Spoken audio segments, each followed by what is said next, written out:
Bismillahirrahmanirrahim. Assalamualaikum warahmatullahi wabarakatuh. Waalaikumsalam Waalaikumsalam Salam warahmatullahi wabarakatuh. wabarakatuh. Alhamdulillah Rabbil Alamin. Wassalatu wassalamu ala sayyidil mursalin wa ala alihi wa ashabihi ajma'in. Rabbi israh li sadri wa yassir li amri wa hlul 'uqdatam min lisani yafqahu qawli. Terima kasih Kang Zubair ya atas pengantarnya untuk kajian kita di malam hari ini. Ya, teman-teman yang saya muliakan, yang mudah-mudahan Allah karuniakan kepada kita semua kesehatan, ketenangan, dan kebahagiaan serta kesuksesan di dalam menjalani semua yang menjadi tugas dan kewajiban kita di dalam hidup ini. Malam hari ini, seperti tadi disampaikan, kita akan membicarakan tentang satu hal yang seringkali dianggap remeh, ya, dalam kecenderungan rasionalitas, khususnya di kalangan kaum terpelajar, ya, karena dianggap bahwa hal-hal yang berkaitan dengan soal kesucian jiwa itu tidak dianggap memiliki nilai akademik tinggi, ya. Padahal sesungguhnya ia adalah inti dari segala inti kehidupan kita. Oleh karena itu, maka di malam hari ini kita bersama-sama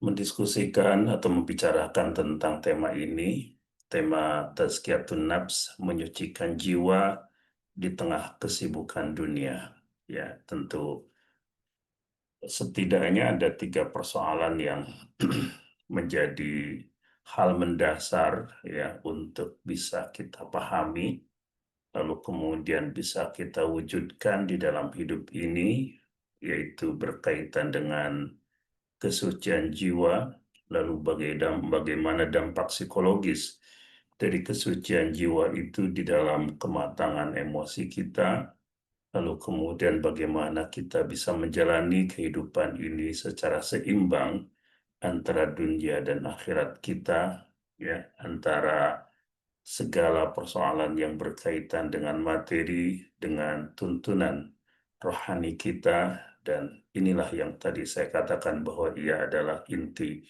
dari segala inti kehidupan kita. Nah,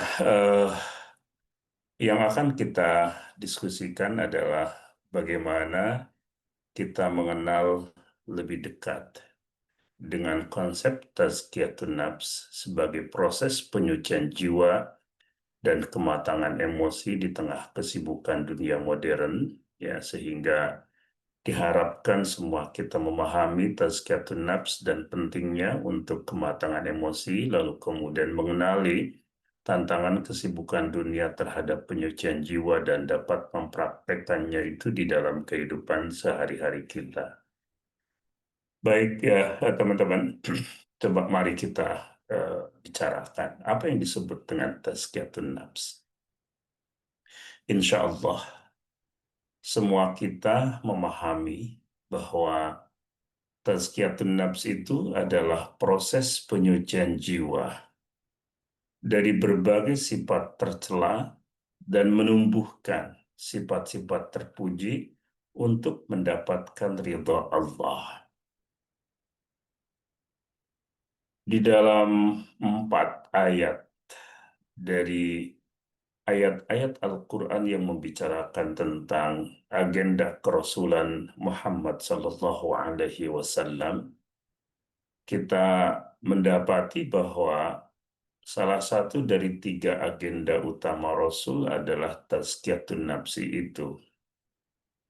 Di dalam surat Al-Jumu'ah misalnya ayat 2 disebutkan walladzi ba'atsa fil ummiyina rasulan minhum yatlu 'alaihim ayatihi wa yuzakkihim wa yu'allimuhumul kitab wal hikmah. Jadi agenda Rasul itu ada 3 T ya. Jadi kalau kita sebagai Muslim ya, obrolan kita itu sudah T-T-an ya. Jadi MM-an itu sudah lewat gitu, ya. T itu maksudnya teboga ya. Jadi ada 3 T di dalam agenda Rasul itu. Yang pertama adalah tilawah, yang kedua adalah tazkiyah, dan yang ketiga ta'lim.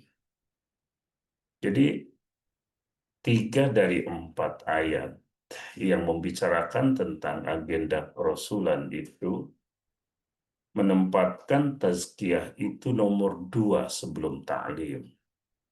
Artinya adalah bahwa olah jiwa itu lebih utama daripada olah akal, ya, olah fikir. Maka kalau ahli syariati menyebut ada yang disebut dengan olah fikir dan olah fikir, maka tazkiyatun nafsi itu lebih merupakan olah fikir itu. Lalu ta'lim merupakan olah fikir. Jadi tazkiyah itu mengembangkan potensi-potensi kejiwaan kita, potensi-potensi mentalitas kita. Salah satu dari potensi mental kita itu adalah kemampuan berpikir. Karena itu, maka sesungguhnya tazkiyah itu lebih umum dan lebih mendesak daripada uh, ta'lim. Ya, itulah yang membuat sebagian alasan ya mengapa tazkiyah itu dikedepankan daripada ta'lim itu. Nah, karena pentingnya tazkiyatun nafsi itu, maka di dalam surat Asy-Syams Allah Subhanahu wa taala menyebutkan qad aflaha man zakkaha wa qad khaba man dassaha. Sungguh beruntung orang yang menyucikan jiwanya, dan sungguh merugilah orang yang mengotorinya. Mengapa? Karena jiwa itu ada di dalam dimensi hati kita, dimensi esoterik diri kita. Karena ia berada di dalam dimensi dalaman kita, maka ia main core-nya itu ada di dalam hati. Ketika ia ada di dalam hati, maka ia pada akhirnya akan berdampak, akan menentukan apakah seluruh anggota badan kita, artinya diri kita itu baik atau buruk. Jika hati itu baik, maka seluruh anggota tubuh kita juga akan baik. Demikian pula berlaku sebaliknya. Karena itu ala inna fil jasadi mudghah. Idza saluhat saluhal jasadu kulluh wa idza fasadat fasadal jasadu kulluh. Ada wahya al-qalbu. Kan itu adalah hadis yang sangat populer yang semua kita insya Allah telah mendengar atau menghafalnya. Nah, dari situ maka tazkiyatun nafsi itu merupakan jalan utama meraih kebahagiaan sejati, kebahagiaan di dunia, karena betapa hidup orang yang tidak didasari oleh kejernihan hati itu akan membuat hidupnya menjadi sangat tragis, ya. Akan membuat hidupnya seperti berada di dalam hutan, dalam pengertian bahwa ya orang itu bisa menerkam sesamanya. Maka kemudian ada orang menyebutkan sebuah meme bahwa kualitas hidup itu atau kelas hidup itu ditentukan oleh pertanyaan tentang makannya. Jadi ada orang yang ketika bertanya itu nanti eh, apa nanti malam makan apa? Nah, itu kelas paling rendah, ya. Kelas menengahnya pertanyaannya adalah nanti malam makan di mana? Tetapi ada pertanyaan kelas yang didaya adalah nanti malam makan siapa, gitu ya. Nah, jadi ketika orang tidak memiliki kesucian jiwa, lalu kemudian dia memegang kendali dunia, menjadi begitu berkuasa ya, baik karena harta maupun karena kekuasaannya, maka dia akan menjadi serigala yang siap untuk menerkam serigala yang lain atau untuk menerkam siapa yang bisa diterkamnya. Nah, kehidupan semacam ini tentu disebabkan karena hilangnya tazkiyatun nafsi itu. Pertanyaannya adalah, terus apa yang menjadi sumber penyakit hati dan dosa itu? Problem yang menjadi kekhasan kita sebagai manusia, dan ini hanya terjadi pada diri manusia karena makhluk Allah seperti malaikat tidak disiapkan oleh Allah menjalani pola kehidupan seperti kita, adalah karena fa'alhamaha fujuraha wa taqwaha. Allah ilhamkan pada jiwa manusia itu jalan kefasikan dan jalan ketakwaannya. Karena itu, setiap kita itu setiap saat selalu berada di simpang jalan. Dan semua kita megang kendali sesungguhnya jalan mana yang akan kita pilih dan kita tempuh itu. Apakah kita akan memilih jalan kebaikan atau jalan keburukan, jalan ketakwaan atau jalan kefasikan?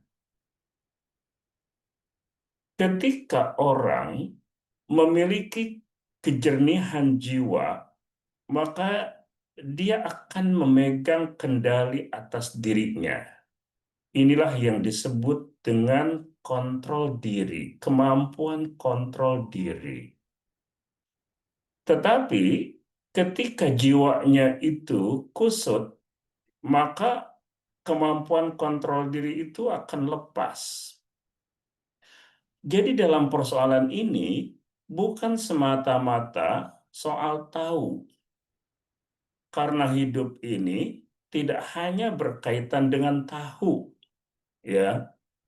Bisa jadi sarapan itu pakai tempe, tidak karena tahu. Jadi pengetahuan itu bukan segalanya untuk kita. Karena ada persoalan yang lebih mendasar dari sekedar tahu adalah apa yang membuat kita memegang kendali atas diri kita. Maka kemampuan kendali atas diri kita itu hanya mungkin terjadi ketika kita itu memiliki kejernihan hati tadi itu. Karena itu, maka sedikit ada kejernihan hati di dalam diri kita, maka mana jalan yang lempang yang bisa kita tempuh itu menjadi akan jelas bagi kita. Lalu dalam batas itu pula kemudian kita bisa menjadikannya sebagai pilihan. Nah, jadi itu yang kemudian terjadi, ya. Karena itu, bagaimana misalnya Allah menggambarkan bahwa Al-Quran itu dzalikal kitabu la raiba fihi hudan lil muttaqin. Bahwa Quran itu menjadi kitab petunjuk bagi siapa? Bagi orang yang bertakwa. Memangnya ada orang yang bertakwa yang tidak mendapatkan petunjuk? Ya pastilah.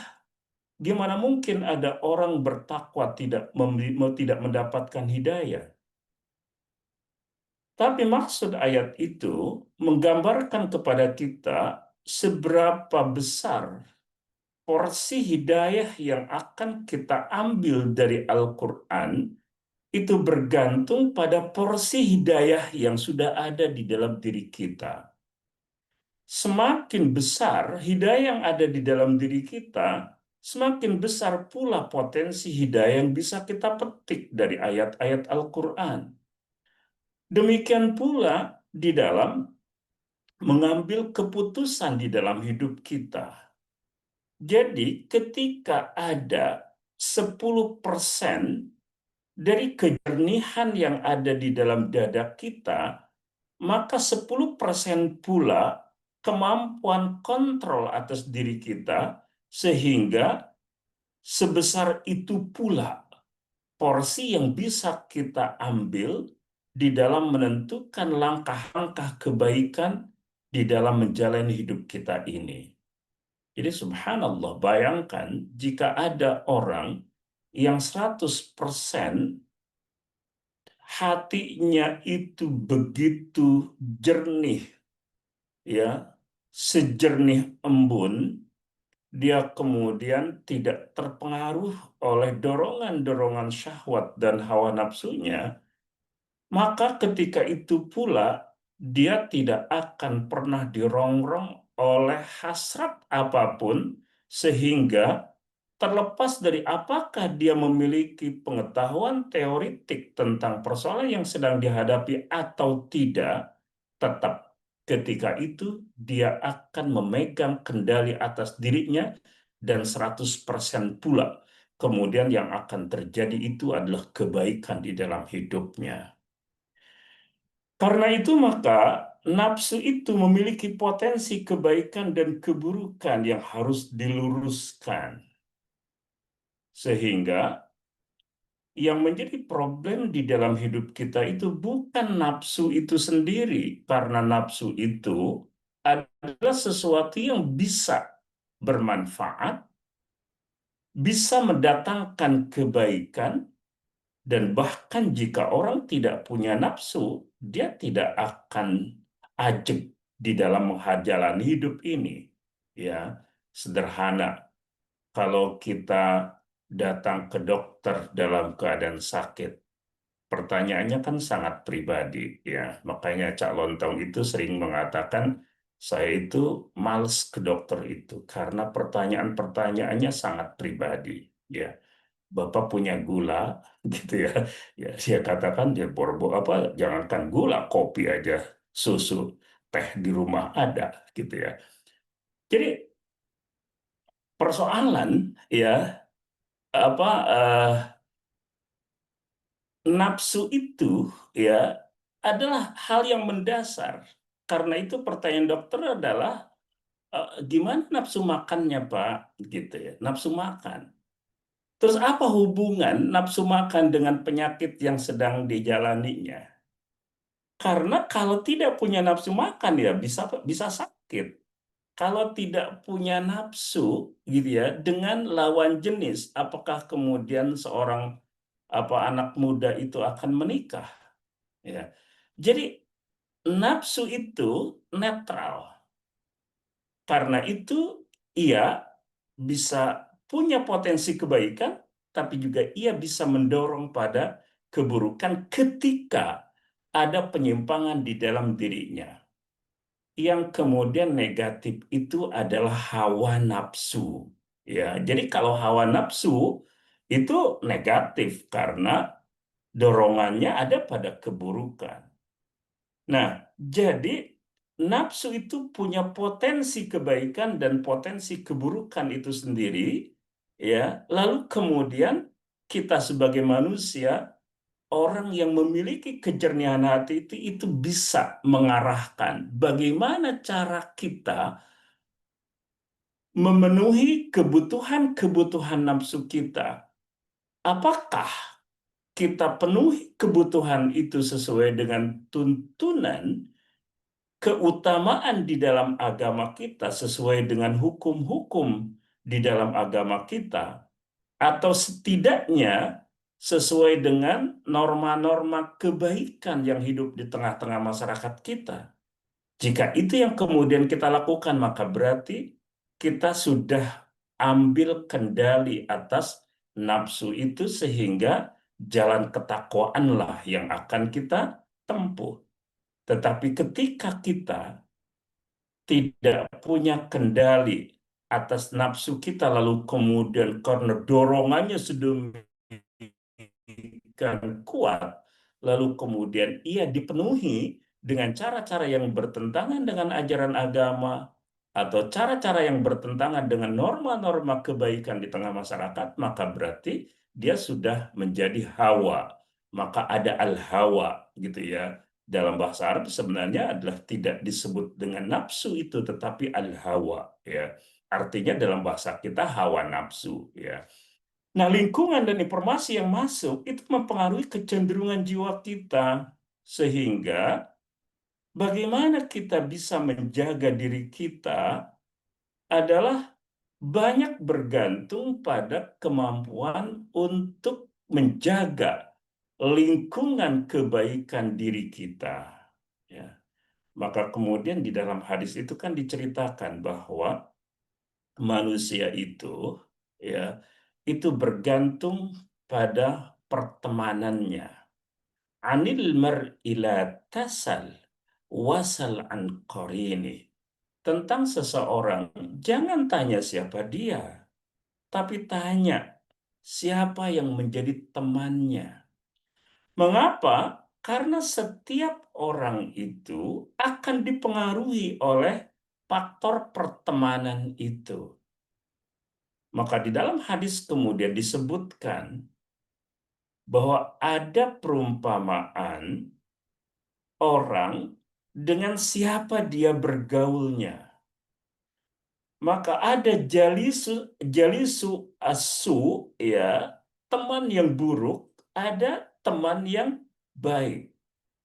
Teman yang buruk itu digambarkan oleh Rasul seperti orang yang dekat sering bergaul dengan seorang tukang pandai, bukan dalam rangka merendahkan profesi itu, tetapi dalam pengertian bagaimana dampak yang bisa terjadi di dalam hidupnya.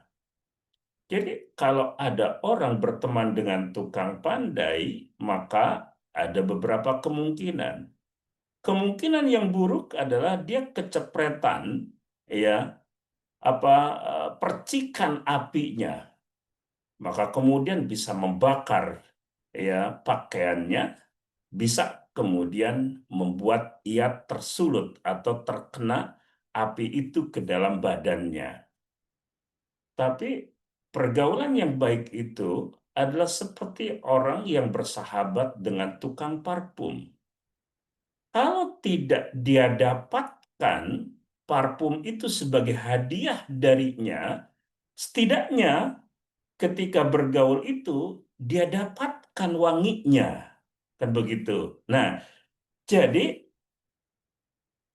itu yang kemudian menjadi penting kita pahami ya, dengan siapa kita bergaul, maka dia akan terpengaruh. Lebih dari itu, sesungguhnya persoalan yang terjadi adalah bahwa al-arwahu junudun mujannadah. Roh itu bisa menjelma ya, sebagaimana secara fisik masing-masing kita menjelma. Mata ta'arafa minha iktalaf. Dengan siapa ketika bergaul lalu kemudian kita mendapatkan kenyamanan, keakuran di dalam pergaulan hidup itu, maka itu disebabkan karena roh juga itu saling nyaman karena frekuensinya sama. Tetapi mata tanakara minna ikhtalaf. Jika roh yang satu dengan yang lain itu nggak sama, maka nggak mungkin dua orang itu hidup dengan akur.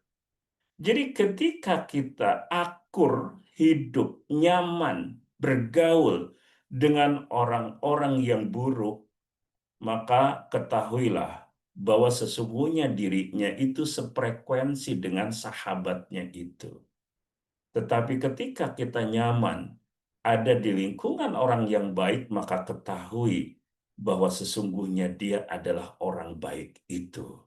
Ya, meskipun kemudian ya pernah dikatakan misalnya oleh kalau tidak salah Imam Asy-Syafi'i gitu ya, aku cinta ulama-ulama yang soleh, meskipun aku tidak seperti mereka. Itu kan babnya bab tawadhu gitu ya. Nah, problem sekarang adalah bahwa lingkungan pergaulan itu tidak hanya berbentuk fisik, tetapi juga berbentuk digital. Karena itu boleh jadi orang tidak bergaul secara fisik dengan orang lain, tetapi sesungguhnya ia memiliki pertemanan yang sangat luas di dunia mayanya. Apakah lingkungan pergaulan di dunia maya itu tidak mempengaruhi? Siapa bilang? Jadi lingkungan dan informasi yang masuk itu akan mempengaruhi kecenderungan jiwa kita. Karena itu, ketika kita disibukkan dengan persoalan-persoalan dunia kita dengan lingkungan yang sama sekali tidak mengingatkan kita dengan Allah, dengan Rabb kita, maka akan membuat jiwa kita lupa pada perintah-perintah Allah. Nah, jadi ini yang kemudian menjadi problem ya. Karena itu maka sumber dari penyakit hati dan dosa yang kita bisa perbuat itu adalah karena memang di dalam diri kita secara intrinsik itu ada kecenderungan pada kefasikan, ada kecenderungan pada ketakwaan, lalu kemudian bagaimana ya kita bisa menguatkan diri kita atau bahkan kemudian kita bisa hilang kontrol atas diri kita karena dipengaruhi oleh berbagai faktor lingkungan kita. Dari situ maka tazkiyatun nafsi itu merupakan inti dari ajaran agama. Ia bisa memperbaiki hubungan kita dengan Allah. Orang khusyuk tidak khusyuk di dalam sholatnya itu bergantung pada kondisi kejiwaannya. Jadi ketika kita ingin menghadirkan khusyuk di dalam sholat kita, maka upaya itu bukan hanya sekedar ketika kita Allahu Akbar mulai sholat kita, tetapi itu harus dilakukan jauh sebelum sholat itu akan kita tegakkan. Kenapa? Karena kondisi khusyuk ketika kita berhubungan dengan Allah indah atau gersang hubungan itu, khusyuk atau ghaflah di dalam sholat kita, itu bergantung pada tazkiyatun nafsi kita. Demikian pula ketika kita berhubungan dengan diri kita, nyaman, tidak nyaman, dapatkan kesyahduan atau bahkan kegersangan di dalam hidup kita, itu bergantung pada tazkiyatun nafsi. Demikian pula hubungan kita dengan sesama dan bahkan hubungan kita dengan lingkungan yang ada di sekitar kita. Tazkiyatun nafsi juga menjadi solusi atas krisis moral di dalam masyarakat modern kita. Dan ingat bahwa ibadah sholat dan zikir adalah sarana pembersih hati dan pengontrol emosi kita, serta ia bisa mencegah jiwa dari kelalaian terhadap Rabb Allah Subhanahu wa Ta'ala di tengah kesibukan hidup kita. Maka kemudian yang menjadi penting untuk kita pahami adalah 3 tahapan nafsu di dalam Al-Quran itu, mana yang sedang kita alami hari ini. Karena jiwa atau nafsu itu ada nafsu ammarah, inna nafsa la ammaratun bisu, bahwa ia selalu memerintahkan pada keburukan. Apakah tidak pernah ada dorongan, motif di dalam diri kita untuk melakukan kebaikan? Jika itu yang terjadi, maka ini adalah nafsu yang paling rendah. Na'udzubillah. Tetapi insya Allah, nafsu semacam itu tidak terjadi pada setiap kita. Maka yang harus kita kemudian raba jiwa kita itu, apakah jiwa kita itu termasuk pada jiwa an-nafsu al-lawwamah, la uqsimu bin nafsi lawwamah, la mayalum. adalah nafsu yang tukang cela, tetapi terhadap dirinya, bukan terhadap orang lain. Terkadang nafsu ini kehilangan kontrol atas dirinya, lalu kemudian dia lakukan keburukan itu. Tapi setelah itu dia sadar bahwa dia telah melakukan keburukan itu, maka dia celak dirinya, lalu kemudian beristighfar dan bertobat kepada Allah. Tapi lalu kemudian dia jalani lagi hidupnya itu, kembali lagi, ya, kembali lagi. Maka bisa jadi, ya, ada yang disebut dengan tobat sambal. Ya, orang ketika makan, ya, dengan sambal itu lahap sekali, sehah. Ya, sebagian orang menyebutnya itu adalah sambal setan. Naudzubillah. Ya, harusnya tidak begitu menyebut sesuatu yang akan kita makan itu. Tapi konotasinya adalah karena betapa sambal itu pedas. Tetapi sepedas-pedasnya sambal, justru semakin dia lahap makannya itu. Karena itu lupa ketika dia mengatakan seha, gitu ya. Lalu kemudian ya dia ambil lagi, lalu kemudian dia makan lagi. Inilah nafsu lawwamah. Tetapi nafsu lawwamah itu tidak dalam satu level, karena ketika ia berada di tengah antara ammarah dan mutmainnah, sebenarnya nafsu lawwamah itu bisa naik dan terus memperbaiki dirinya, tetap kategorinya nafsu lawwamah, tetapi menjadi semakin baik sampai kemudian dia berada pada titik yang menghubungkan antara dirinya dengan nafsu mutmainnah.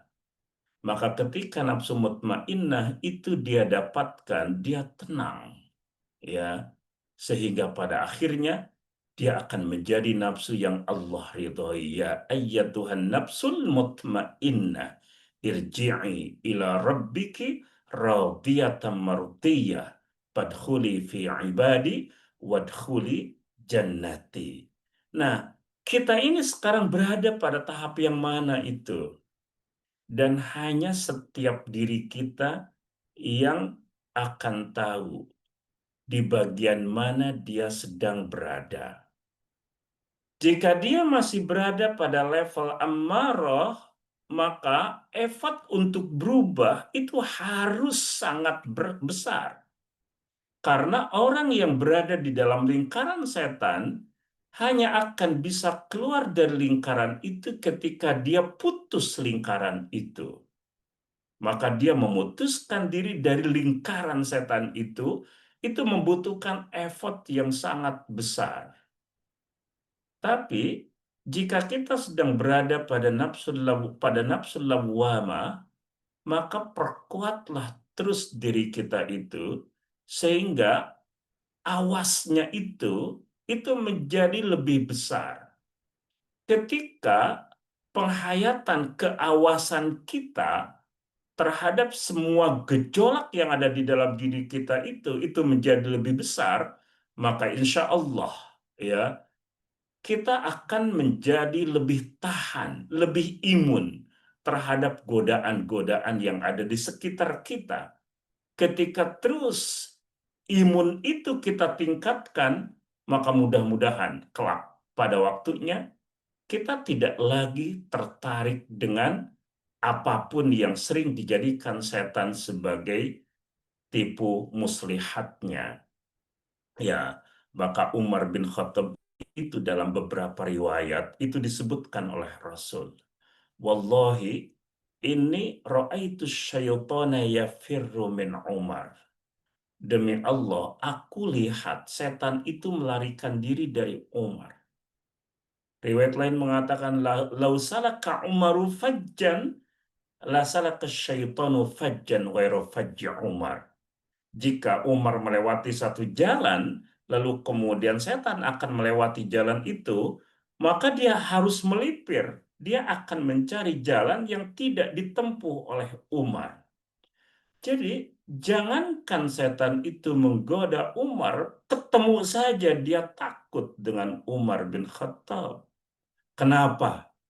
Karena pada akhirnya ketika iblis bersesumbar di hadapan Allah bahwa dia la'ughwiyannahum ajma'in, akan menyesatkan anak Adam itu, dia kecualikan illa ibadaka minhumul mukhlasin, kecuali hamba-hambamu yang diikhlaskan, artinya adalah yang terpilih.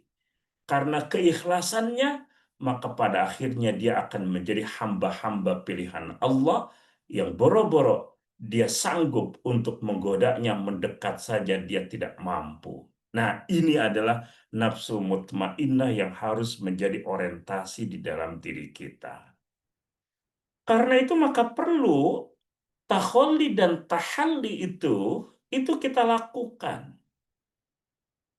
Yang pertama kali harus kita lakukan, meskipun tidak berarti ini seperti anak tangga, tetapi boleh jadi ya ini harus kita tempuh secara bersamaan dengan tahalli, tetapi teorinya adalah bahwa tahalli itu lebih kita kedepankan. Bagaimana kita kosongkan sifat-sifat tercela ini sebagai langkah awal di dalam menyucikan jiwa dari sifat buruk. Ada rasa iri, ada dendam, ada sombong, ada ria, ada hasad, dan banyak lain. Ingat bahwa sifat-sifat tercela ini bisa menjadi penghalang kita dengan sorga. Karena la yadkhulul jannata man kana fi qalbi mithqalu dzarratin min kibrin. Tidak akan masuk sorga seseorang yang hatinya mengandung kesombongan walaupun sebesar dzarrah. Dzarrah itu partikel terkecil. Jadi bagaimana mungkin kita kemudian bisa menjalani proses perbaikan sementara sifat-sifat mendasar yang sangat destruktif ini tidak kita kosongkan, tidak kita bersihkan dari jiwa kita. Emosi negatif itu bersifat destruktif, merusak, merusak hubungan kita dengan Allah, merusak hubungan dengan diri kita, merusak hubungan sosial kita, dan seterusnya. Karena itu maka bagaimana kita terus membersihkan jiwa kita dari sifat-sifat tercela itu? Maafkanlah. Fa'fu, waspahu. Ya, kita harus menjadi orang yang pandai memaafkan. Memaafkan kesalahan orang lain. Ya, bahkan atau sebaiknya kita belajar untuk menetralkan, seolah-olah bahwa apa yang dia lakukan terhadap diri kita itu tidak pernah terjadi. Karena itu ada al-afu dan ada as-safhu. Apa bedanya al-afu dan as-safhu? Al-afu itu memaafkan tetapi masih mengganjal. Ketika orang sudah mampu as-safhu, maka seolah-olah tidak pernah terjadi apa-apa. Hindarkan gibah, ya, karena gibah itulah yang menjadi penyakit paling besar yang membuat penyakit-penyakit jiwa itu semakin kronis.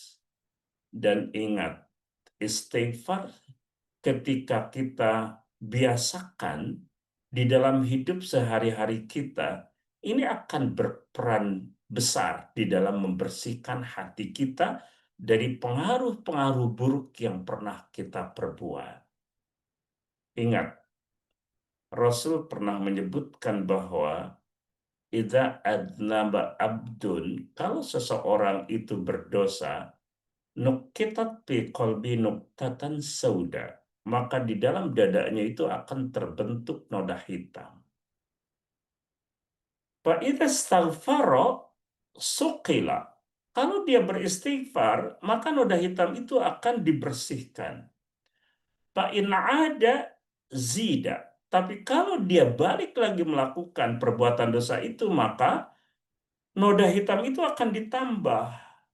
Sampai kemudian seluruh permukaan hati itu penuh dengan noda hitam. Dan ketika terus dosa-dosa itu dia perbuat, maka akan membuat noda hitam itu bertumpuk satu sama lain, sehingga kalhasiri udan udan, seperti tikar yang dianyam. Ya, teman-teman perhatikan bagaimana ya, misalnya daun pandan itu dianyam. Ya, dulu ya orang tua saya itu pengrajin. Ya, jadi apa, nanam daun pandan, ya, lalu kemudian apa, diolah menjadi tikar. Saya ingat waktu kecil itu, ya, apa, lalu kemudian sudah diproses, sudah siap untuk dianyam. Ya, ibu saya di rumah menganyam, bapak saya kemudian ke Bandung untuk membawa apa, barang-barang yang sudah dibuatnya, lalu kemudian balik lagi, dibawa lagi. Itu saya menyaksikan betul bagaimana proses pembuatan tikar itu sedemikian rupa, sebagai kerajinan, ya. Dan bahwa ketika daun pandan itu sesungguhnya adalah daun yang tidak terlalu kuat, tetapi ketika sudah dianyam, itu memiliki ketahanan yang luar biasa. Inilah al-amthal di dalam hadis. Ketika dosa-dosa itu kita lakukan secara terus-menerus, maka akan menguat. Itulah yang di dalam Al-Quran dikatakan kalla barrona, menjadi ron, menjadi kerak, ya. Dan inilah yang membuat kemudian yang ma'ruf tidak dianggap ma'ruf, yang mungkar bahkan kemudian dia anggap ma'ruf. Na'udzubillah. Kebalik-balik hidupnya itu. Tapi ketika Allah ilhamkan istighfar, maka istighfar yang kita ucapkan lumayan itu, satu istighfar, satu noda hitam kita bersihkan. 100 istighfar dalam satu hari, berarti 100 noda hitam kita bersihkan. 1000 istighfar bisa kita ucapkan dalam satu hari, maka berarti 1000 noda hitam itu akan kita bersihkan. Inilah yang disebut dengan takhalli. Dan ketika terus kita bersihkan salah satunya dengan istighfar kita, maka akan menjadi perumpamaan seperti ya hati yang seperti embun di dalam hadis, ya, sejuk, jernih, ya, dan ketika itulah maka ilmu itu akan mudah masuk ke dalam relung hati terdalamnya. Imam Al-Ghazali pernah menyebutkan bahwa merupakan bentuk mempersempit rahmat Allah.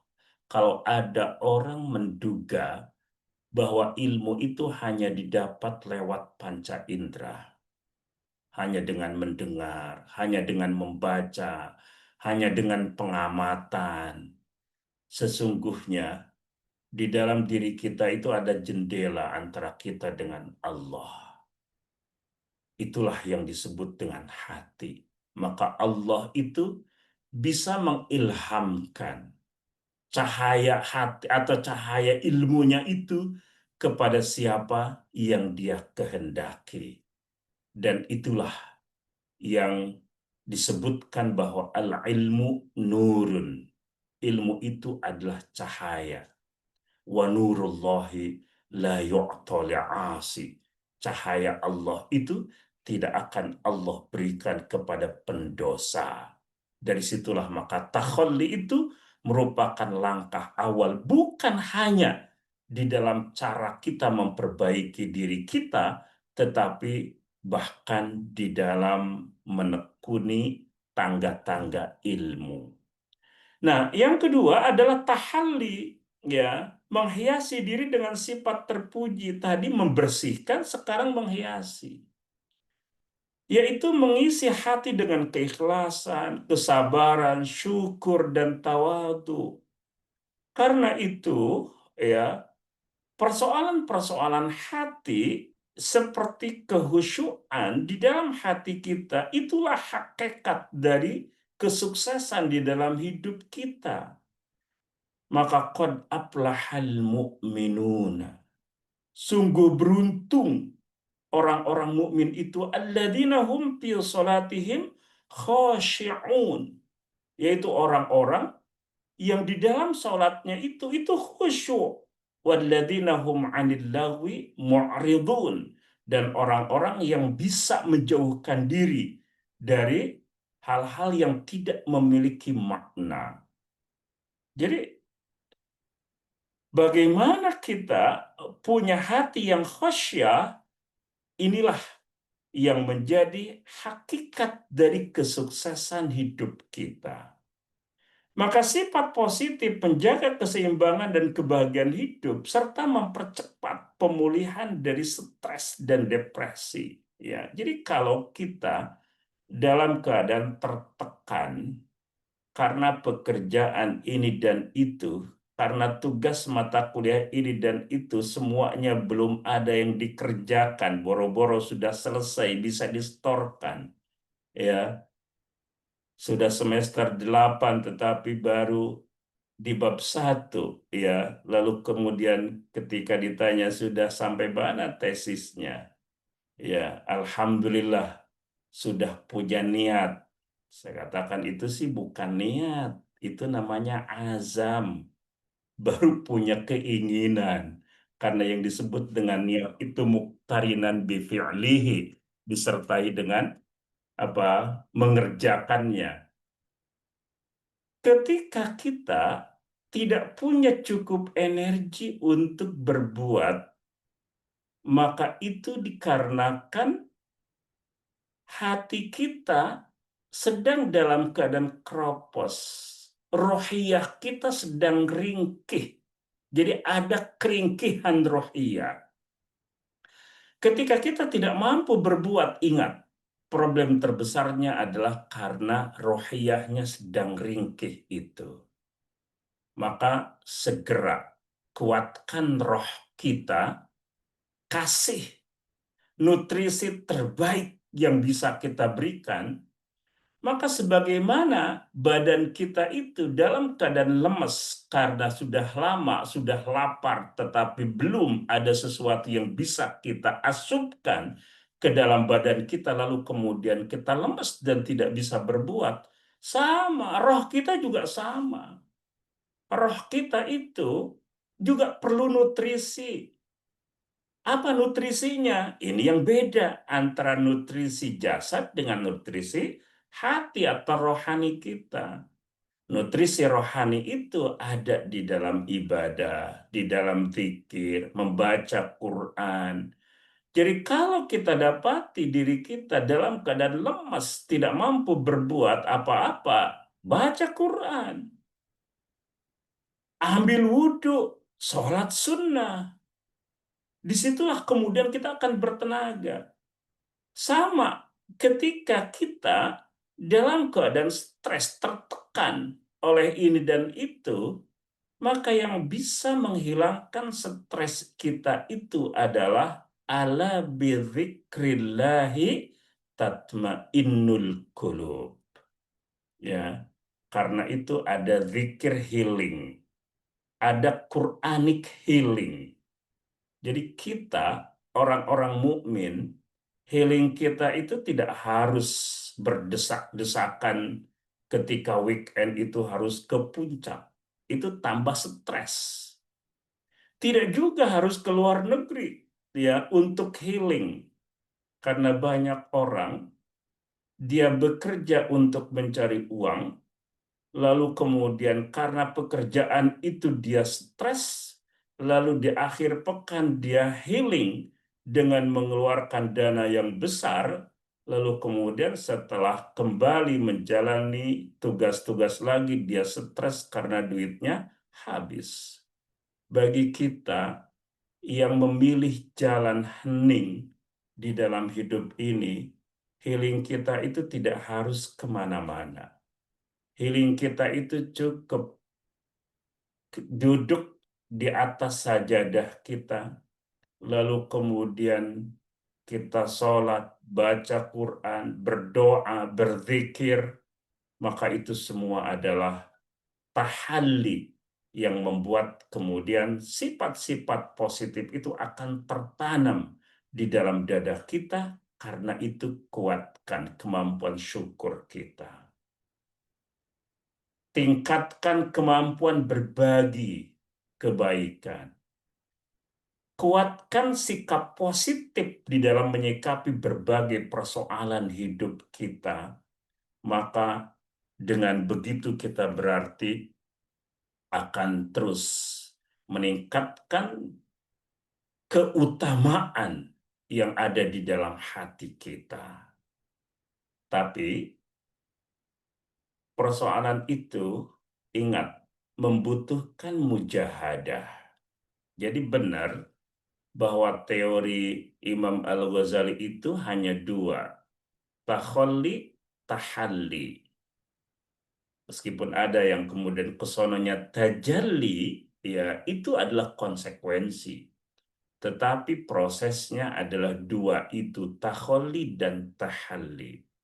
Tetapi ingat bahwa takhalli dan tahalli itu bukan satu proses yang sekali kita lakukan lalu kemudian kita katakan sudah saya lakukan dan sudah tuntas. Tidak mungkin. Maka perlu ada mujahadah, ada latihan kesungguhan diri. Dan ini adalah perjuangan sungguh-sungguh menahan hawa nafsu kita. Ya. Nah, berlaku janji Allah di dalam surat Al-Ankabut, walladzina jahadu fina lanahdiyannahum subulana. Siapa yang bersungguh-sungguh, pasti kami akan tunjuki jalan-jalan kami itu. Jadi ini adalah respon Allah. Selalu Allah itu merespon apa yang kita lakukan, baik yang dilakukan oleh hati kita maupun yang dilakukan oleh fisik kita. Perlihatkan kepada Allah kesungguhan kita di dalam apapun yang ingin kita tekuni. Yang penting adalah kita perlihatkan kesungguhan itu. Nanti biarkan Allah yang menuntaskan itu semua. Kebiasaan menahan dorongan negatif itu akan memperkuat kontrol emosi, dan ini yang harus ditetapkan target harian kita. Kira-kira apa persoalan terbesar yang menjadi problem utama di dalam diri kita? Apakah karena terlalu banyak waktu yang kita alokasikan untuk media sosial kita? Apakah karena scroll yang kebanyakan dengan rebahan atau sambil rebahan sehingga menjadi kaum rebahan? Jika itu yang terjadi, maka turunkan secara perlahan. Rata-rata konon orang Indonesia itu mengalokasikan 6 jam setiap hari untuk gadgetnya. Maka kalau itu terjadi dalam diri kita, lakukan minimal misalnya setengahnya kita kurangi. Lalu secara perlahan terus kita turunkan. Dan jika itu yang kita lakukan, maka berarti sudah ada kesungguhan. Ketika ada kesungguhan di dalam menahan, wanahan nafsa. Kan hawa nafsu itu harus ditahan. Maka ketika itulah kemudian akan terbuka berbagai kebaikan-kebaikan yang lain yang kemudian Allah tunjukkan untuk kita. Dan ini yang harus kemudian dievaluasi. Maka ada muhasabah. Evaluasi diri secara berkala untuk penguatkan proses penyucian jiwa itu. Hasibu anfusakum qabla an tuhasabu. Hisablah dirimu sebelum kalian kelak dihisab. Karena itu maka kita harus lakukan evaluasi teratur ya untuk membantu mengenali kesalahan dan memperkuat kontrol diri kita itu, karena itu perlu kita mencatat perasaan dan perbuatan harian kita. Sehingga itulah yang dilakukan oleh Umar bin Khattab, bahwa menjelang beliau tidur, ya, beliau ingat-ingat apa yang sudah dia perbuat dari mulai bangun tidur sampai menjelang tidur lagi. Jika ada kebaikan yang dilakukan, maka bertahmid kepada Allah, memuji Allah. Jika yang dilakukannya adalah keburukan, segera kemudian beristighfar. Sehingga tuntaskan, selesaikan apa yang kita atau keburukan yang kita lakukan itu, jangan kita sampai bawa ke dalam tidur kita, apalagi sampai dibawa ke hari berikutnya. Karena jika kita bawa ke hari berikutnya, maka insya Allah itu tidak akan ingat lagi, ya. Tetapi keburukan yang kita lakukan itu segera kita tuntaskan dengan Allah. Jika itu berhubungan dengan sesama, maka segera kemudian kita selesaikan kepada yang bersangkutan. Oke, lalu kemudian ini banyak hal yang sesungguhnya harus kita lakukan, ya.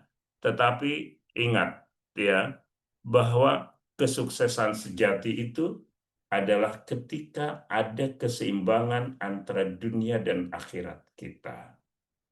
Maka sukses sejati adalah jiwa yang tenang, an-nafsu al-mutmainnah, orang yang menyucikan jiwa, sukses di dunia dan di akhirat, dan produktivitas sejati datang dari hati yang bersih dan niat yang ikhlas. Karena itu, maka investasi untuk akhirat adalah investasi sejati kita. Ya, teman-teman, ya, saya jumping langsung ke akhir. Ya, khawatir ini menjadi pembahasan yang terlalu panjang. Ya, saya kira cukup. Ya, konsep, lalu kemudian takhalli, tahalli, mujahadah, muhasabah, itu adalah 4 poin yang harus kita lakukan di dalam melakukan proses tazkiyatun nafsi kita. Ya, kesimpulannya adalah tazkiyatun nafs adalah perjalanan seumur hidup menuju jiwa yang mutmainnah. Karena itu ingat bahwa ketika Allah panggil, ya ayyatuhan nafsul mutmainnah, itu irji'i ila rabbiki. Itu kan berarti kembali. Karena itu maka proses tazkiyatun nafs ini adalah proses yang terus-menerus dan terjadi secara berkesinambungan, ya, hingga pada akhirnya ajal menjemput kita. Mudah-mudahan pada waktunya kita sudah settle di dalam nafsu mutmainnah, sudah mendekati sifat-sifat yang disebutkan oleh Rasul terhadap Umar bin Khattab tadi. Kesibukan dunia itu bukan halangan. Sesungguhnya ia adalah ujian untuk teguh pada niat awal kita menjalani hidup ini dengan sebaik-baiknya sesuai dengan panduan Quran dan Sunnah kita. Keseimbangan antara dunia dan akhirat adalah kunci kesuksesan itu, karena pada akhirnya bahwa kesuksesan itu terjadi ketika keseluruhan pihak yang berhubungan dengan diri kita itu semuanya terpenuhi, ya. Ingat kisah Salman dengan Abu Dhar, ya. Ternyata kecenderungan ibadah saja tidak cukup menjadikan hidup orang itu menjadi baik. Suatu sore Salman berkunjung ke rumah Abu Dhar. Didapati istrinya dalam keadaan kusut. Lalu ditanya oleh Salman, ada apa dengan dirimu? Istrinya mengantuk, saudaramu Abu Dhar, dia sudah tidak lagi mementingkan dunia. Lalu sore hari, ya, Abu Dhar menyuguhkan hidangan makan sorenya kepada Salman, tetapi Abu Dhar sendiri tidak makan karena sedang berpuasa. Lalu Salman mengatakan, makanlah, kul. Akhirnya kemudian dia terpaksa makan. Terpaksa buka sebelum maghrib berkumandang. Lalu kemudian setelah selesai Isya, dia bersiap-siap untuk qiyam. Kata Salman tidur, lalu kemudian dia berpura-pura tidur. Tapi setelah kelihatan Salman tidur, dia bangkit untuk sholat dan Salman mengatakan tidur. Akhirnya kemudian Abu Dhar tidur. Menjelang subuh, Salman membangunkan Abu Dhar, lalu kemudian qiyam bersama-sama. Disitulah kemudian Salman menasehati Abu Dhar. Inna li rabbika 'alaika haqqun.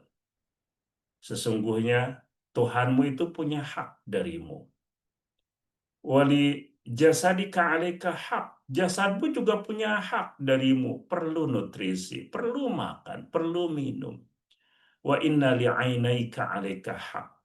Dan matamu juga punya hak darimu sehingga engkau harus beristirahat. Wa inna di zaujatika 'alaika hak. Dan sesungguhnya istrimu juga punya hak darimu. I'ti likulli dzi haqqin haqqah. Berikanlah setiap yang punya hak itu haknya secara proporsional. Maka esok harinya Abu Dhar mendatangi Rasul berkaitan dengan nasihat Salman itu. Lalu Rasul mengatakan, Sodaqo Salman. Salman benar. Jadi keseimbangan hidup itu dunia akhirat adalah kunci kesuksesan kita. Karena itu maka tidak cukup bahwa kita kerja keras banting tulang. Jangan sampai tulang kita dibanting-banting, kasihan. Dunia memang harus kita tekuni, tetapi bersamaan dengan itu, akhirat juga walal akhiratu khairul laka minal ula. Juga tidak boleh kalah ketekunan kita dengan ketekunan dalam menjalani kehidupan dunia kita. Hiduplah untuk dunia seolah-olah engkau akan hidup untuk selama-lamanya. Tapi bekerjalah untuk akhirat seolah-olah engkau esok hari akan mati. Jadi semuanya harus pol. Karena itu gasken. Dua-duanya itu semuanya harus kita tekuni dengan sebaik-baiknya. Dan itu mulai dari sekarang. Ya, meskipun dengan langkah kecil. Jangan kita tunda-tunda. Karena menunda berarti sesungguhnya memberikan kesempatan kepada setan untuk bekerja lebih serius di dalam menyengsarakan hidup dunia dan akhirat kita. Teman-teman, ya, itu adalah persoalan tentang tazkiyatun nafsi, ya, persoalan yang cukup luas untuk kita bicarakan, tetapi setidaknya apa yang kita tadi bahas, mudah-mudahan itu menjadi dasar dari keharusan kita untuk serius menekuni proses penyucian jiwa ini, sehingga mudah-mudahan kita menjadi orang yang memiliki kematangan emosi, memiliki kemampuan atas kontrol diri, lalu kemudian mana yang baik, ya, apa mana yang benar Allah perlihatkan kita sebagai suatu kebenaran, lalu kemudian kita bisa menekuninya. Mudah-mudahan Allah perlihatkan mana yang batil itu sebagai suatu kebatilan, lalu kemudian Allah anugerahkan kemampuan kepada kita untuk menjauhinya. Itu adalah kematangan emosi kita.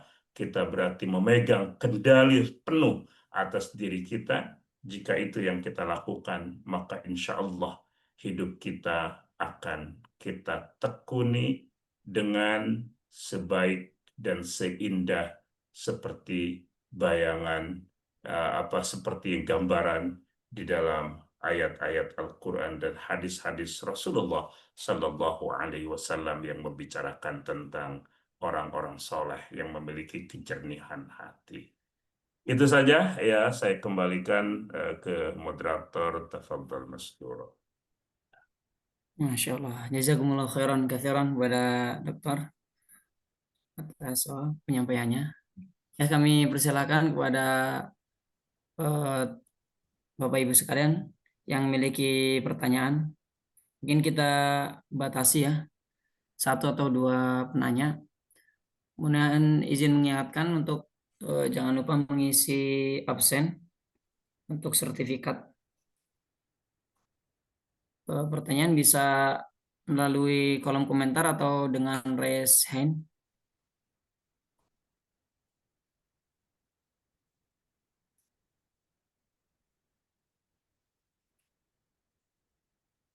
Assalamualaikum Bapak Moderator. Silakan, Pak. Assalamualaikum warahmatullahi wabarakatuh. Silakan. Izin Dr. Abbas, Bapak dosen yang saya sayangi, meskipun saya dapat matrikulasi kuliah tentang Islamic Worldview, tapi itu sangat berkesan sampai sekarang bagi saya. Jadi pikir bahwa segala sesuatunya memang harus berdasarkan konsep Islam.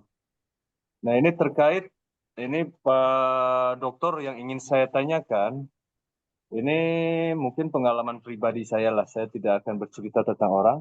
Ketika mendengar ceramah seperti ini, pada satu sisi ada perasaan bahwa ada semakin keimanan itu semakin mantap. Tapi pada satu sisi, kemudian ikut kajian yang berikutnya, jiwa ini merasa pesimis terhadap apa ya? Waduh, gimana mau? Jadi apa ya? Semakin sadar bahwa dosa kita ini terlalu banyak, tidak mungkinlah untuk masuk surga sepertinya seperti itu. Nah, menurut Pak Dr. Abbas, ini yang diharapkan jiwa seperti apa, kondisi jiwa seperti apa ketika mengikuti kajian-kajian atau taklim seperti ini yang diharapkan oleh apa ya, yang seharusnya semestinya seperti apa. Demikian Pak Dokter, terima kasih. Assalamualaikum warahmatullahi wabarakatuh. Assalamualaikum warahmatullahi wabarakatuh. Langsung ya, Kan Juber ya. Boleh, silakan. Oke, suatu pagi Abu Bakar bertemu dengan Hamdalah, ya, dari suku dari Al-Usaidi, ya, seorang Ansor. Lalu ditanya oleh Rasul, "Kaifa asbahta ya Hamdalah?" Bagaimana kabar engkau di pagi hari ini, wahai Hamdalah? Tetapi Hamdalah memberikan sebuah jawaban ekstrim. Dia katakan, nafaqo Hamdalah. Ya, di pagi hari ini, Hamdalah telah menjadi seorang munafik.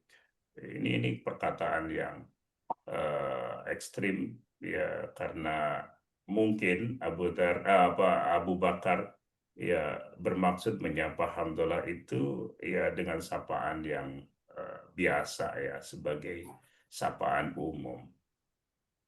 Lalu kemudian ketika disebut bahwa Hamdalah telah menjadi seorang munafik, lalu kemudian Abu Bakar bertanya, kenapa? Dia katakan, bagaimana Hamdalah tidak munafik di hadapan Rasul? Di majelis Rasul, sorga dan neraka di pelupuk mata. Tetapi kembali ke rumah, menjalani pekerjaan, semua itu hilang. Ya, jadi di hadapan Rasul, sorga dan neraka itu di pelupuk mata, tetapi ya, kembali ke rumah, menjalani pekerjaan itu hilang semuanya. Kata Abu Bakar, ya kalau gitu saya juga sama dong. Maka kemudian Abu Bakar dan Hamdalah menghadap Rasul. Ya, Rasul mengatakan, ada apa? Ya, Abu Bakar mengatakan, ini Hamdalah. Lalu kemudian Hamdalah menceritakan persis seperti yang diceritakannya kepada Abu Bakar. Dan Rasul mengatakan, sa'atan fasa'atan ya Hamdalah. Ya, hidup ini ya memang begitu, naik turun, ya, naik turun. Tetapi ya, jika engkau mempertahankan kondisi di rumahmu seperti ketika engkau berada di majlisku, maka malaikat akan turun dan menyelami engkau, baik ketika engkau sedang berada di tempat tidur maupun ketika engkau sedang berada di perjalanan. Artinya, menurut hadis itu, naik turun itu normal, ya, normal. Iman itu yazidu wa yanqus, kadang nambah, kadang turun. ya. Trial and error itu wajar. Yang tidak wajar itu error dan error lagi, itu yang tidak wajar, ya. Jadi bahwa ada kalanya ya kita mendapatkan kesyahduan di dalam dada kita, ya. Ada kalanya kita mendapati biasa saja, bahkan bisa jadi kita mendapati kegersangan itu normal. Tapi yang menjadi etos kita adalah bagaimana kita keluar dari kenormalan itu menuju keutamaan gitu. Jadi jangan menormalisasi keburukan. Karena kalau menormalisasi keburukan, ya itu tidak akan terjadi perbaikan di dalam diri kita.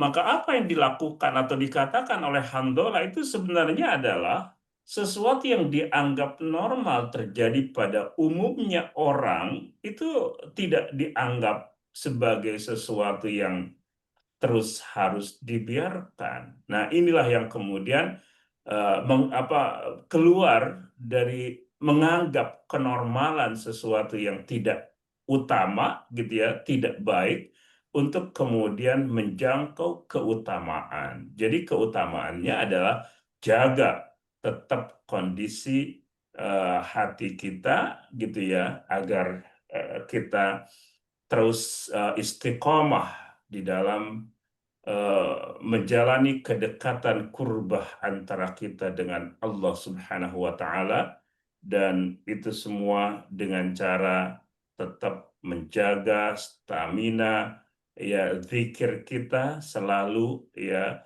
Lalu kemudian disitulah kemudian insya Allah Allah akan jaga sehingga antara badan dan hati kita itu selalu ya terpaut dengan Allah Subhanahu wa Ta'ala, dan ketika itu yang terjadi maka insya Allah Allah menjaga agar kehusyuan kita itu bukan hanya ada di dalam sholat kita, tetapi juga ada di dalam kehidupan sehari-hari kita. Begitu ya Pak Deden ya. Baik, dokter. Terima kasih jawabannya, dokter. Syukur. Apa? Izin Ustadz, ada pertanyaan di kolom chat. Yang pertama, terkadang manusia senantiasa didatangi rasa futur, apalagi seorang wanita, ibu atau muslimah. Adakah kemudahan dari Allah khusus muslimah yang fitrahnya demikian? Kemudian pertanyaan selanjutnya, Ustadz, bentuk tazkiyatun nafs dalam kelas bagaimana di Indonesia? Prakteknya mungkin Ustadz. Kemudian majelis zikir atau majelis tazkiyatun nafs apakah masuk dalam tazkiyah atau tahapan ta'lim? Syukran. Izin. Selanjutnya izin bertanya ini. Enggak, silakan. Iya, Afan ini pertanyaannya pertama tadi kaitan dengan bagaimana membersihkan sifat kesombongan meskipun sebagai zarah yang barangkali bisa terhalang masuk surga. Tapi di dalam saya pernah baca kitab Mafahim atau Sohah tentang kibir itu, yang dimaksud adalah masuk surganya terhalang tapi tetap dia masuk surga meskipun ya naudzubillah, ya jangan saya menyicipin neraka sebentar pun gitu. Allahumma ba'idna ya Allah. Mohon pencerahannya makaram itu saja. Terima kasih. Assalamualaikum warahmatullahi wabarakatuh. Assalamualaikum warahmatullahi wabarakatuh. Baik, jazakumullah khair ya. Baik ya, saya kira ini pertanyaan-pertanyaan ini kita tuntaskan, setelah itu kita selesai insya Allah ya. Baik, pertama ya futur, ya futur. Apa yang disebut dengan futur ya, bahasa kitanya kendor ya, atau drop ya, itu futur. Rohiyah kita bisa kendor, bahkan bisa ngedrop. Mengapa? Ya, Itu tergantung pada apa yang kita perbuat, karena teorinya selalu terkait makom itu dengan hal, ya. Dalam arti bahwa apa yang kita perbuat dengan anggota tubuh kita itu akan berdampak terhadap hati kita. Jadi ketika amal soleh yang kita lakukan, maka hati kita juga akan meningkat, ya, energinya. Tapi ketika kita melakukan perbuatan dosa, maka ruhiyah kita juga akan kendor, akan turun, kan itu. Nah, ada saatnya ketika ibu-ibu itu menjalani masa-masa alamiahnya, datang bulan, lalu kemudian tidak sholat, ya, tidak juga bisa berpuasa, tidak juga bisa megang mushaf Al-Quran untuk dibaca. Nah, bagaimana caranya menyiasati agar ketika di masa-masa ketika ibu-ibu itu tidak boleh melakukan amal-amal tertentu, itu tetap rohiyah itu terjaga. Ketahuilah bahwa tidak seluruh amal soleh itu terlarang, ya, karena misalnya zikir itu tidak termasuk yang dilarang.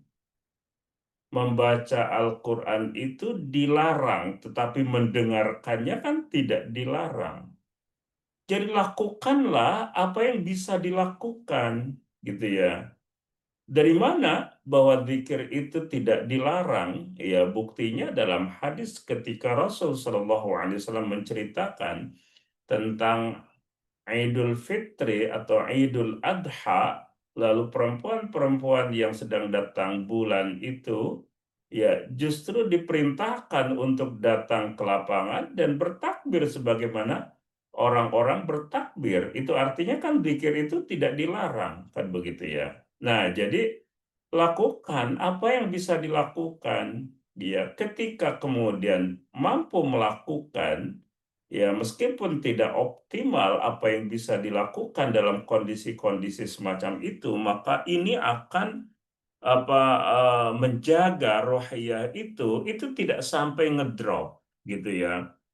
Pasti tidak akan sama dengan ketika masa-masa normal dalam keadaan suci, gitu ya. Makanya di dalam hadis itu dikatakan, ya, bahwa ketika seseorang itu jatuh ruhiyahnya itu tetapi masih berada di atas garis sunnah, ya, maka beruntunglah dia, gitu. Jadi jangan sampai ketika kita jatuh itu ruhiyah kita turun itu kemudian sampai jauh di bawah garis, ya, dalam menjalankan sunnah-sunnah Rasulullah Shallallahu Alaihi Wasallam. Itu pertama. Yang kedua adalah bahwa ketika dalam kondisi normal, ya, kita lalu ngerasa futur, kendor, ya, sehingga merasa bahwa kita tidak mampu melakukan ini dan itu karena energi kita itu sangat lemah, daya dorong kita sangat lemah, maka perkuat, gitu ya, dengan rohiyah kita, tingkatkan berarti rohiyah kita terlebih dahulu, ya. Pasti amal-amal itu akan berat untuk kita lakukan karena itu ada doa yang sangat mujarab dalam keadaan kita putur itu adalah Allahumma paksakan. Itu doa yang paling mujarab. Ya, ketika kita memaksakan diri kita, maka insya Allah, ya, akan ada amal soleh yang kita lakukan. Amal soleh yang kita lakukan itu ngecas hati kita, menambah energi roh kita, lalu kemudian energi roh itu bertambah, kemampuan untuk beramal soleh juga meningkat, ya. Amal soleh yang kita tambah lalu kemudian akan berdampak pada semakin terisi energi roh kita, demikian seterusnya, ya. Karena itu maka baca ayat Quran, ya, 1 juz misalnya dalam keadaan kita Futur itu kita paksakan untuk kita baca, maka insya Allah itu akan merubah segalanya. Oke, itu yang pertama. Yang kedua, ya bentuk tazkiyatun nafsi dalam kelas, ya.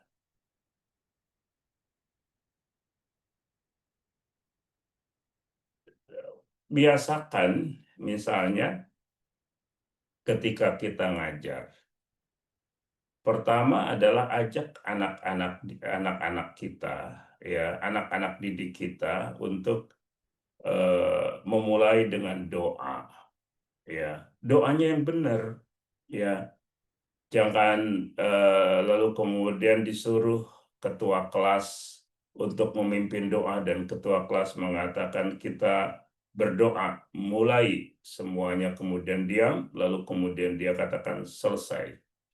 Ya, anak-anak itu kira-kira berdoa apa enggak, gitu ya. Nah, ini adalah peningkatan spiritualitas yang formalitas, gitu ya. Karena belum tentu anak itu ketika diam itu dalam keadaan berdoa, ya. Maka pimpin doa itu, ya. Ajarkan anak-anak didik kita untuk memimpin doa, lalu kemudian ya sekali-kali guru yang berdoa, lalu kemudian syukur-syukur kalau kemudian bisa mengajak anak-anak didik untuk ngambil air wudhu, lalu kemudian baca Al-Quran bersama-sama sebagai kegiatan pembuka dari kegiatan kelas kita, maka insya Allah itu adalah nuansa-nuansa rohiyah yang ada di dalam pembelajaran di dalam kelas, gitu ya. Nah, majelis dzikir, ya, yang disebut dengan kadang majelis dzikir itu disebut untuk ta'lim itu, untuk pembicaraan tentang ilmu, ya. Karena itu, ya, jika kalian mendapati majelis dzikir farta'u, gitu ya, maka duduklah lalu kemudian simak, ya. Seringkali kemudian pembicaraan tentang ilmu itu disebut sebagai majelis dzikir karena innama yakhsyallaha min ibadihil ulama, ya. Karena ilmu itulah yang kemudian membuat kita akan menjadi khasyah kepada Allah Subhanahu wa taala. Tetapi yang dimaksud dengan ayat yang tadi saya baca, walladzi ba'atsa fil ummiyina rasulan minhum yatlu 'alaihim ayatihi wa yuzakkihim wa yu'allimuhumul kitaba wal hikmah, ya, yang dimaksud dengan tazkiyah itu beda dengan ta'lim, gitu ya. Tazkiyah dalam arti penyucian jiwa, ta'lim dalam arti peningkatan thaqafah atau ilmu pengetahuan. Itu yang dimaksud, gitu ya. Karena itu maka kalau kita menyebut zikir, zikir itu dimensinya banyak, ya. Kita juga sekarang sedang zikir, ya. Kita sedang mengingatkan semua kita membicarakan tentang Allah Subhanahu wa taala, gitu ya. Dengan ilmu pengetahuan yang kita bicarakan dengan prem Iqra bismi rabbikal ladzi khalaq, ya. Itu semua adalah zikir kita kepada Allah Subhanahu wa taala, gitu ya. Nah, yang terakhir tadi itu ya tentang tolong diingatkan kata kuncinya. Dari Ustaz Syajai itu apa ya? Halo, ada yang bisa mengingatkan? Tadi sudah, Ustadz, sudah dijawab tadi. Sudah dijawab? Ya. Iya, Baik, kalau sudah. sudah dijawab, ya. Baik, saya kira kalau sudah jawab kita cukupkan, ya. Kita cukupkan. Jazakumullah khairan, teman-teman, ya. Kegiatan Ya, ini. kesombongan itu ya. Oh, kesombongan, ya, kesombongan. Oke, ya. Tentu yang dimaksud adalah bahwa kesombongan itu sebagai suatu perbuatan dosa, ya. Dan itu adalah dosa yang berdampak sangat serius terhadap kebaikan di dalam hidup kita, dunia dan akhirat kita, karena akan ada batarul haqqi wa ghamtun nas, ya, akan ada penolakan terhadap kebenaran, akan terjadi meremehkan orang, ya, sehingga kemudian dia akan menjalani hidupnya, ya, ada kecenderungan untuk menyimpang dengan kiber yang ada di dalam dirinya, dan itu semua tentu menjadi penghalang seseorang masuk ke dalam surga, ya, tetapi tidak berarti bahwa kemudian Allah Subhanahu wa Ta'ala itu akan mengharamkan surga untuknya, ya, karena surga itu adalah pemberian Allah, ya. Allah bisa memberikan rahmatnya kepada siapa yang dia kehendaki, bahkan orang yang melakukan perbuatan dosa besar pun juga bisa Allah bebaskan dari api neraka, kan bisa saja gitu ya. Tetapi yang dimaksud adalah bahwa ayat tadi itu merupakan tahdzir, ya, peringatan Allah Subhanahu wa Ta'ala, jangan sampai, ya, kiber itu ada di dalam diri kita, karena tadi dampaknya itu sangat serius terhadap terjadinya potensi penyimpangan, lalu kemudian membuat semakin jauh dari jalan yang lurus, dan itulah yang kemudian menjadi penghalang sesungguhnya dari rahmat Allah Subhanahu wa Ta'ala. Jadi tidak berarti kemudian ia akan terhalang dari api neraka gitu ya. Ia semua sekali lagi adalah merupakan peringatan dan menunjukkan bahwa kiber itu merupakan sikap tercela yang sangat serius gitu ya. Ya, Jika itu sebelum sampai ada di dalam diri kita, meskipun itu misqala dzarrah. Itu yang ya dimaksud, sebelum ya. habis kibernya belum bisa masuk surga. Sebelum habis kibernya sebelum masuk surga. Jadi habis kibernya dulu baru masuk surga gitu, Kiai. Ya, ketika Allah Subhanahu wa Ta'ala mengampuninya, maka wa naza'na ma fi sudurihim min ghillin ikhwanan ala sururin mutaqabilin.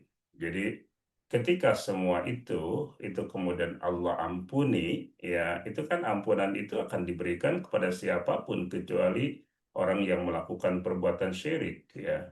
Ketika Allah berikan ampunan, ya, itu artinya adalah dia dapatkan rahmat dari Allah itu, maka kiber itu akan diambil oleh Allah gitu ya, akan dicabut dari dadanya, sehingga masuk surga itu tidak lagi ada kiber gitu ya. Itu yang berkaitan dengan Naam, rahmat naam. Allah Subhanahu wa Ta'ala. Khair, khair. Syukran. Ya, apa. Baik, silakan Kang Juber. Jazakumullah khairan katsiran kepada Ustadz atas pemaparannya. Ya, mungkin sampai di sini acara kita pada malam hari ini.